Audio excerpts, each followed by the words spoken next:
السلام علیکم ورحمۃ اللہ وبرکاتہ۔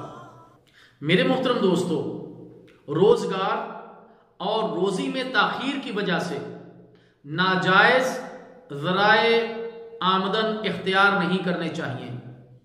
سیدنا عبداللہ بن مسعود رضی اللہ تعالی عنہ سے روایت ہے کہ رسول اللہ صلی اللہ علیہ وسلم نے ارشاد فرمایا، جبرائیل علیہ السلام نے میرے دل میں یہ بات بذریعہ وحی ڈالی ہے کہ کسی شخص کو اس وقت تک موت نہیں آئے گی جب تک وہ اپنا رزق پورا نہ کر لے۔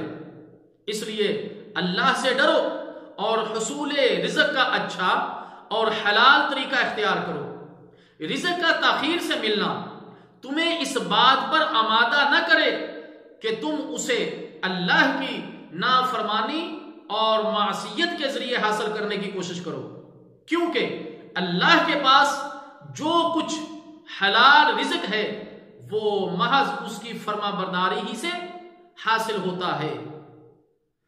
اللہ تعالیٰ جل شانہ سے دعا ہے کہ اللہ تعالیٰ ہمیں رزق کے اصول کے لیے جائز آمدن کے ذرائع اختیار کرنے کی توفیق عطا فرمائے اور ہر اس راستے سے اپنے آپ کو ہم بچائیں کہ جو ناجائز ذرائع آمدن ہے۔